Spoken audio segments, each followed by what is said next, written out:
Hey folks, this is Matt once again. We're back to another review.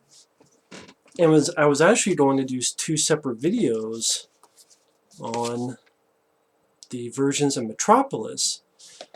But honestly, I think I could fit them all in one video because most of them are going to be talking about this one, Giorgio Moroder's Metropolis, because after watching these back to back, I do enjoy both of them. But if you were to ask me which I prefer, I would easily say Giorgio Moroder's version of Metropolis. And this is not some nostalgia thing. This was the first time I had seen it all the way through from beginning to end, this version. I had seen this version before, but to me, this one encapsulates all the good stuff in this, and it's an hour shorter, and I really like the music, as well as the color tinting and sort of the music of the time, and even some of the sound effects, which I know is stupid because this is a silent film, but I thought this was very well done. Giorgio Moroder's Metropolis. But I still like the original. Because 1927, yeah, I realize, 1927, what they were able to do, what this guy was able to do, Fritz Lang, is remarkable. Truly is remarkable. And it is interesting to take a look back in time and see silent films. And it is a trip back through time of how cinema started and how you'll never see it like that again. And it's kind of refreshing to watch it because of how a lot of films nowadays you watch and it seems like the same old, but you also have to realize there's a whole world of movies out there. You just have to look into the past and how they did things different, where actors have to act more extravagant and big and broad because they didn't have the usage of sound and a voice. So their facial and their movements and their exaggerations have to be pumped up a few notches. And the way that you just have the music and titles that pop up to see what they're saying, and how it really is a visual medium and visual style of storytelling. I thought there was a horror film that came out a few years that was sort of made as a silent film. I know there was another film that was more of an Oscar nominated movie, but I thought there was a horror film that did that. Silent House, or I don't know. That might be someone who just can't talk. But I think it'd be interesting to see more people take chances into realms of that nature. And you could use, like, imagine, it makes me go like, what if you took this film, right? But then, what if it was like John Carpenter music that you put under it? You have the sweet music from John Carpenter films like Starman, but then you have the creepy aspects, or the horrific aspects, or the going up against the government aspects that you hear, and just all the pieces of music you can use for it. And that would make for an interesting experience, watching Metropolis with John Carpenter music from different films. Well, I should say John Carpenter films and music from his films. And in a way, that's what Giorgio Moroder did with his version of the movie, where he took the film, and at this point, because when this was made, and it was made for a good chunk of money where he was at, I think Germany, showed it, got a deal with Paramount, and Paramount said, you gotta take a lot of this shit out, man. And not much of it was in his control, and for the longest time you had the shortened version, and then for this release there was some footage found in Buenos Aires. Very interesting story, just because like someone heard a story, man, I remember showing that, and man, I got tired because I had to hold this thing down for like 2.5 hours. And the guy's like, huh, wait, what? It's not 2.5 hours? What? So there's about a 2.5 hour version of the movie. And a lot of the footage is very rough, so you see big lines through it, but they kept it in there for to have the film intact. And the big spiral type, spiral's not the right word, towering buildings, that one of the influences for the director is when he first visited New York. And he saw the skyline of New York. He's like, that's Metropolis. Like, that's something to behold.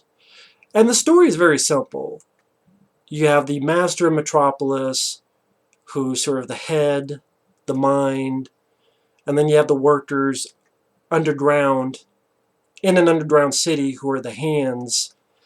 And the story that at one point you would need a mediator. You need a heart that you unite the hand and the mind. Someone in the middle. And that happens to be the Master Metropolis' son, who sees this beautiful woman one day in the garden. She's the daughter of a worker. He goes to follow her. He sees these workers at this machine underground. Some of them get killed by this accident. He's upset.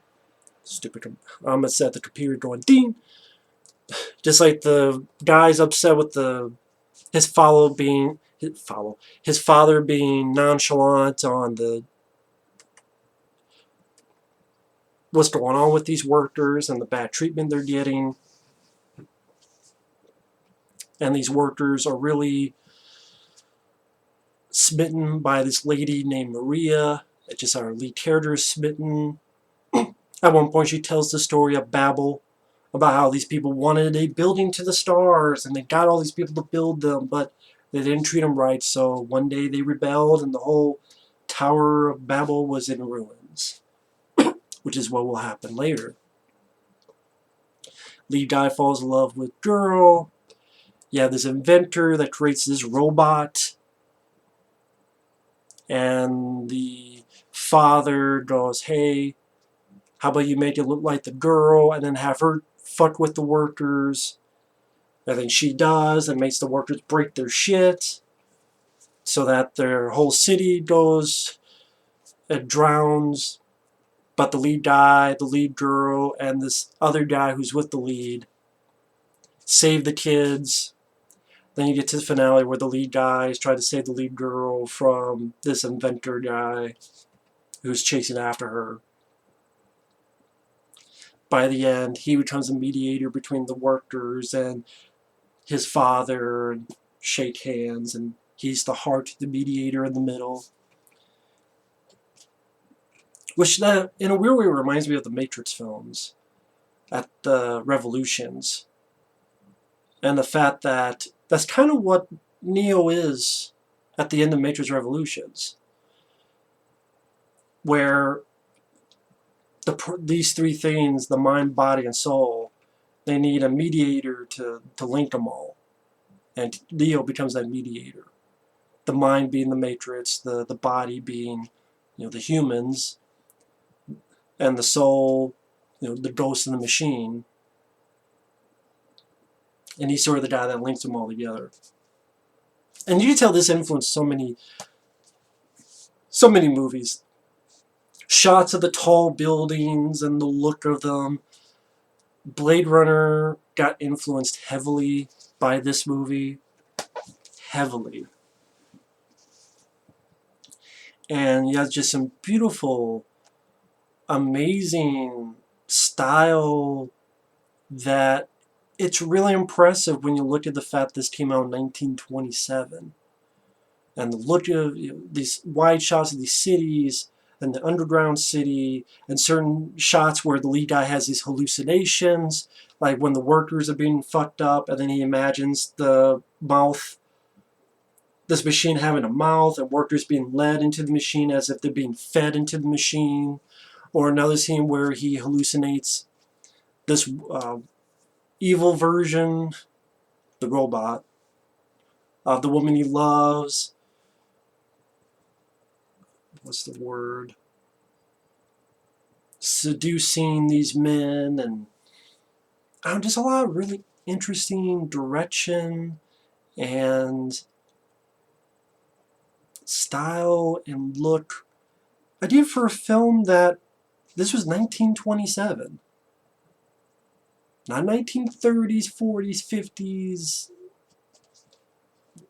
1920s. And is that much more impressive. I'm actually surprised this release doesn't have a commentary. You would think there'd be some historian commentary about the whole thing, which is too bad. The features on this, there's a 50-minute documentary on the making and restoration of the film.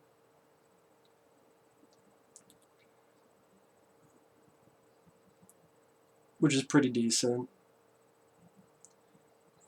Then an interview with the curator of this museum in Buenos Aires that found the missing footage. A 2010 re-release trailer. Now I know the title of this film is Giorgio Moroder's Metropolis, because I actually decided, you know what, let me watch this version first. It's the shorter version. And you pretty much get all the gist of the story and the visuals that you would in that movie. Only it's an hour, like I said, it's an hour less. And I like the tinted colors. It gave it a weird offbeat vibe to it. I really enjoyed the soundtrack, really do. I mean, there's even the chapters are listed by the songs. So you got Giorgio Moroder's score, which I thought was a beautiful score. Cycle 5's Blood from a Stone, which is my favorite song in the movie. This version. I actually wish that song was used more, because it's my favorite one. It's only used for one scene. I wish it was used a couple more times in the movie. Pat Benatar's Here's My Heart, Billy Squire's On Your Own, Adam Ant's What's Going On, Bonnie Tyler's Here She Comes, Freddie Mercury's Love Kills, Loverboy's Destruction, John Anderson's Cage of Freedom. And I would say Cycle 5's Blood from a Stone, John Anderson's Cage of Freedom, and Pat Benatar's Here's My Heart would probably be my top 3 favorite songs of the soundtrack, but very good soundtrack. I would say if you've never seen the film, check out this version first. I honestly would say that because of the great soundtrack, the fun, to me it's fun visual tinting of the colors. Sometimes it's blue, sometimes it's red, sometimes it's orange, or a little bit yellow. And Giorgio Moroder, in a way, did a fan cut of Metropolis, kind of like what some of us do. Like I did a fan cut of Hard Target and the Evil Dead films. Other people do fan cuts of Star Wars and Star Trek. This is back in 1984 this version came out, and it was Giorgio Moroder doing a fan cut. It's okay, let's get a little bit of restoration by that time that wasn't in Metropolis. And this is a guy who was a big fan of the film, and I want to do a new score for the movie, add in some songs from people from that time. I'll maybe add some sound effects, which some people will be like, it's a silent film, you don't need sound effects. But I like the sound effects that he put into this. Certain aspects where people walk, like the robot walking, and made it sort of part of the rhythm, part of the music of the movie.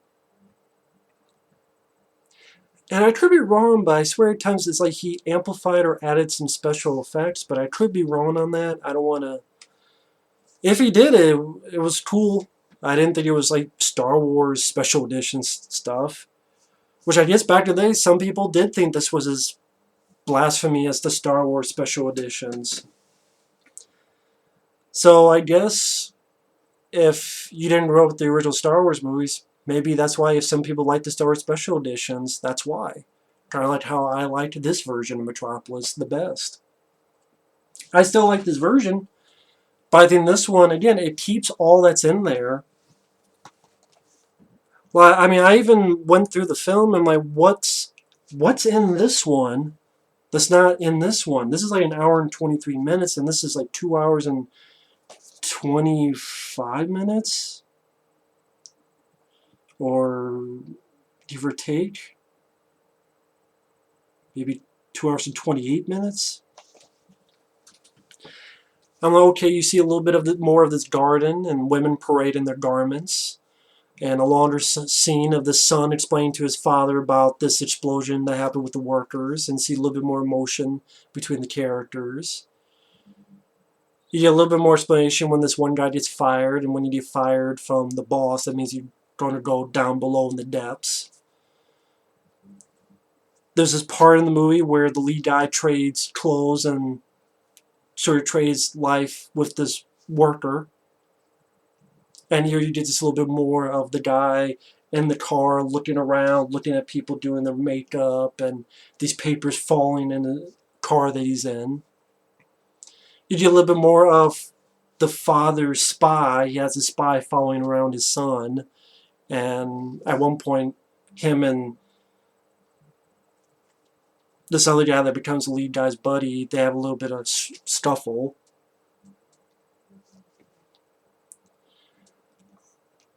When they're saving the kids, there's bits added where you see the lead and his buddy climbing down to get to the kids and Maria. And then when they're escaping, you see an extended bit where they're climbing up and they rip open this door in order to get them out. That's probably one of the big ones for me, differences I noticed.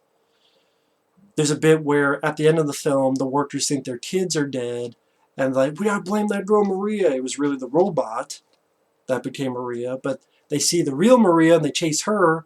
That's not in this version, that's in this one, where they're chasing the real Maria. But it's like a lot of it is people, extended scenes of people sort of walking around and talking, and again, watching it, I'm like, wow, even though this is an hour longer, it didn't feel like a tremendous amount was cut out after having seen this version.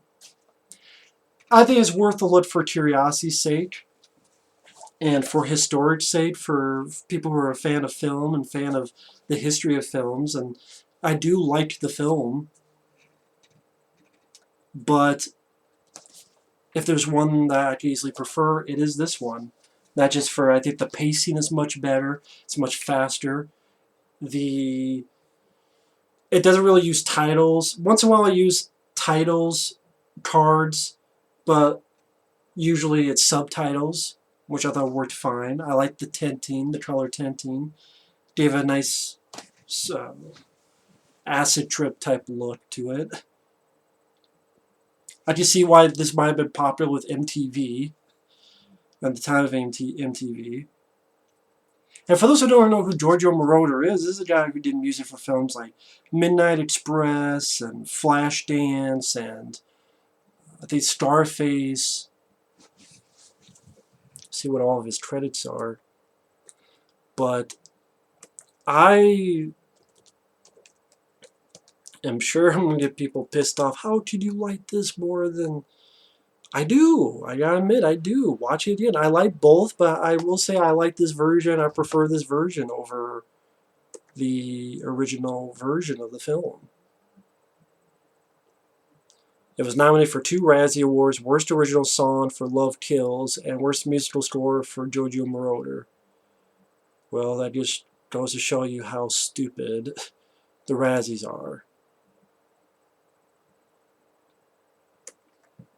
I just want to look for Giorgio Moroder. Sorry, folks. I'm curious now. What other films has he done? Okay. I'm looking for films.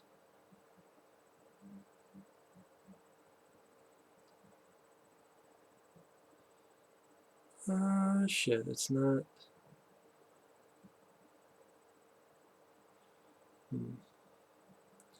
It's not really limiting me to what...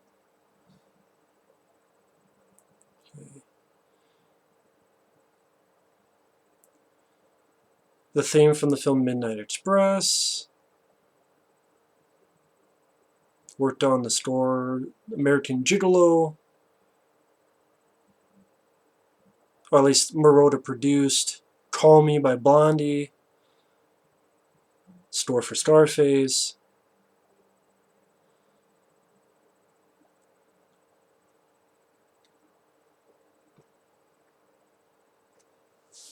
He actually worked with some people on Top Gun. He collaborated with his protege Harold Faltermeyer, as well as Tom Whitlock, to create the score for the film Top Gun, which included Kenny Loggins' hit Danger Zone and Berlin's Take My Breath Away. Sorry, that was a cat that wanted to get in, but told him to get out. He also wrote the theme song to the film Over the Top, Meet Me Halfway, which was also performed by Kenny Loggins. Did not know that. So he wrote Meet Me Halfway with Over the Top. He helped work on the soundtrack to Top Gun. Oh, wow. He helped work on that. I mean, this is based on what Wikipedia page. Granted, I know sometimes that could be altered, so. But yeah, watching this version, like his score, Machines, and that's what's titled, Machines. And going to the movie itself, it takes place in 2026. I love the steel of you have the shift change of the workers, and they all move like robots. Just they themselves have become the machines that they work on. And that's where you get the song "Blood from a Stone." Again, I wish that song was used more. And just the scale's amazing for back then. Like you had the elevator down to the elevator seat, the underground city, and the reveal of this huge underground city, and seeing Metropolis, and did you tell Blade Runner was heavily influenced by this? This scene here with these big walls and statues, and the lead and some others are doing this race. Yeah, our lead character in this garden, where our lead woman, Maria, comes in with all these kids. It's like, hey, look, these are all your brothers and sisters. They're like us. And he's searching for the daughter of a worker, this woman. And that's where he sees these people on these machines and levers. See, there's pretty much this right here, where you have to physically work the levers. And some of them get burned and fucked up really badly, and he has this hallucination where it becomes a mouth, and it looks like people being fed into the machine. I thought that was well done for the time. You have these machines working like teeth, and people being led, some in clothes, some led like they were slaves. And the color tinting was cool. Like in that scene, it goes from blue to red as the workers are fed into it. And like I said, when they show the city, it looks beautiful, wide scopes, towering buildings.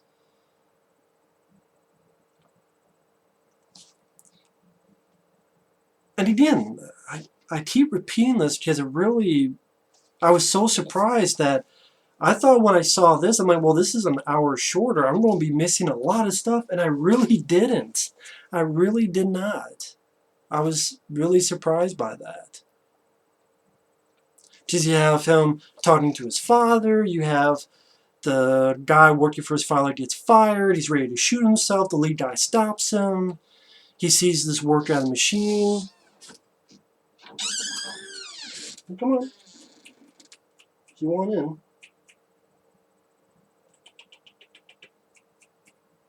This guy wants to be part of the review. Oh, now he doesn't. Be right back. Come on.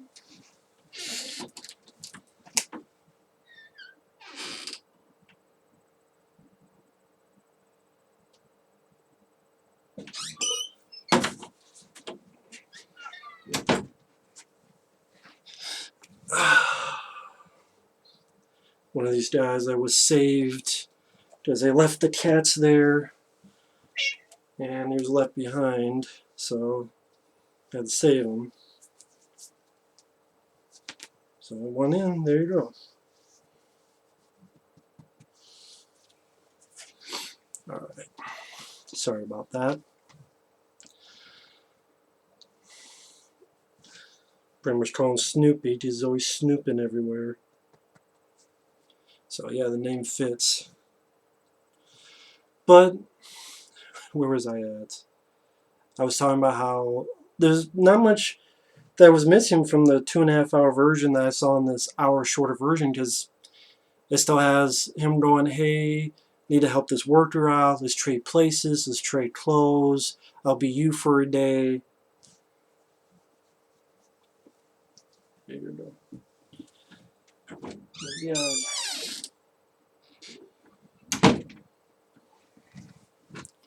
And sorry about that, but fuck it. Pretty much, this is the design of it. And where the lights go, so you have to turn the lever to them. And I like this artistic choice where at one point when the lead guy's doing it, it's like the clock. And it's like, man, how long is this, how long is this 10 hours? Will this 10 hours ever end? Some nice, really artistic visual choices Fritz Lang made with it, which is very interesting to watch. There's a lot of imagination being used. And it's not like there's a lot of movies to reference to, let me steal that, or let me do that, which makes it that much more impressive to me. Or the scene where the woman tells the story of Babel, we cut to showing the story of Babel, and it looks like thousands of extras as workers rebelling against the people who wanted to build the tower to reach the stars, and get a little bit of love thing between the lead and the girl. Like I said, the inventor wants... Father wants the inventor to make this robot look like her so she controls the workers. I like the idea that when the real girl is chased, it's like she's being chased by light. Sort of like someone's flashlight. So it's like you don't really see much of the guy chasing, you just see the light following her and she runs from the light. I thought that was an interesting visual take on it. I keep saying visual because it's mainly a visual medium. But yeah, I thought the sound effects he added in this worked well. I don't think they were too out of place or annoying or irritating.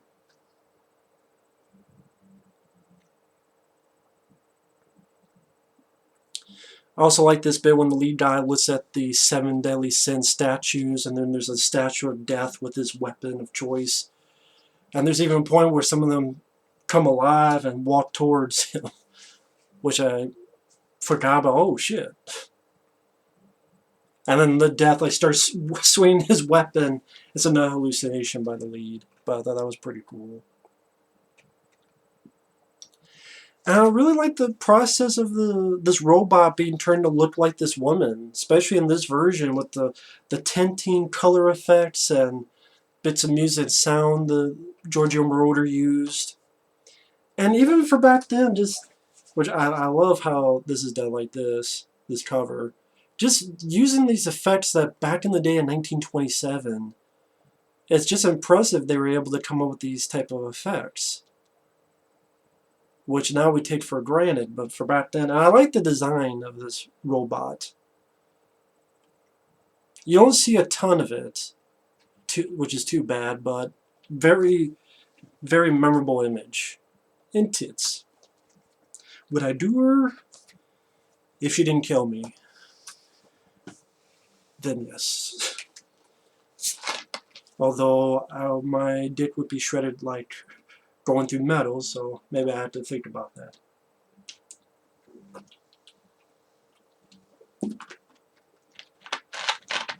If it's moist, give it a hoist.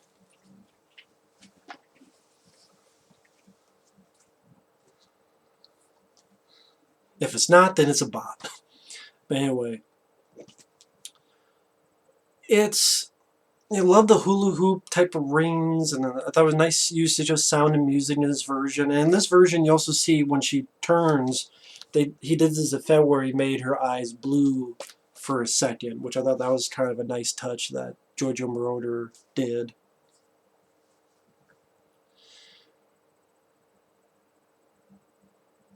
And again, the way they use the color tinting in this, like there's a scene where the lead guy sees the girl, which is the robot, with his dad. He's like, you're working together, and this effects of purple and haze and these lights on the lead and spinning. It just looks like an acid trip.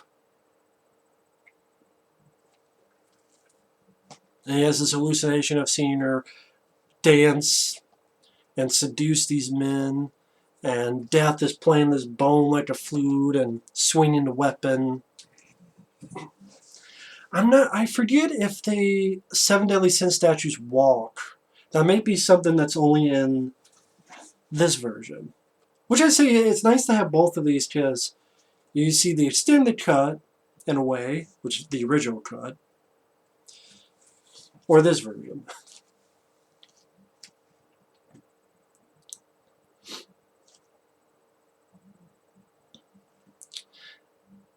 And the robot version riles up these workers and tells them to destroy the city. Some nice shots of them destroying all these machines.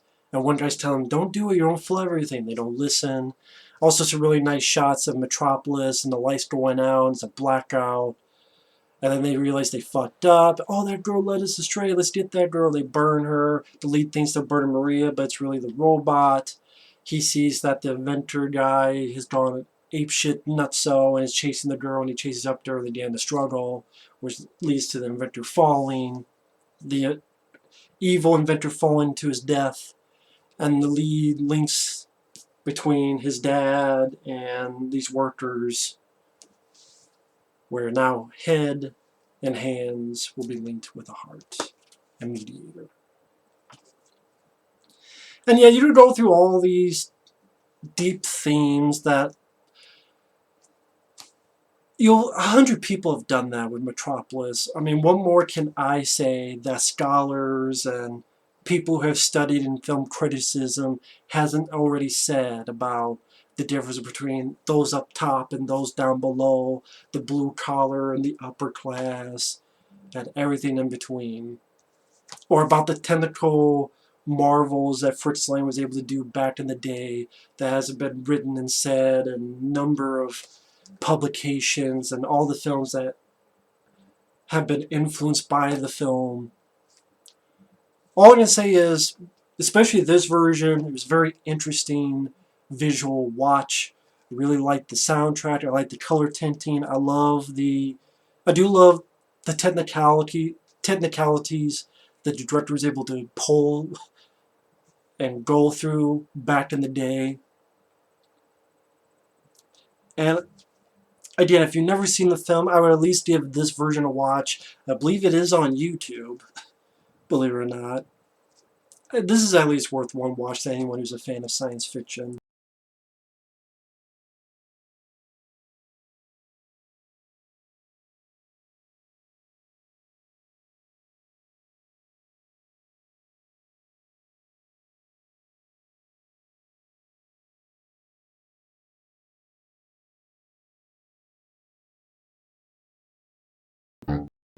Much credit to not only Fritz Lang for the original, just without the original, and I do like it. But there's no reason for me to review this one. This is pretty much the same thing, only the difference is I liked more than this. Like, I'll be honest, the score to this, I prefer the score in this over this, but I'm an 80s, 90s guy, so it makes sense that I would like the score to this more. So I do like the film for the visual style and the simple, straightforward story and the themes it's trying to the back in the day. But this one I also enjoy the fan edits. I guess Giorgio Moroder did with the definitely much faster paced movie. Definitely, like I said, I enjoyed the new score. I enjoyed the songs. I enjoyed the color tinting. Fewer intertitles. Put a little bit more with subtitles. I was fine with that too.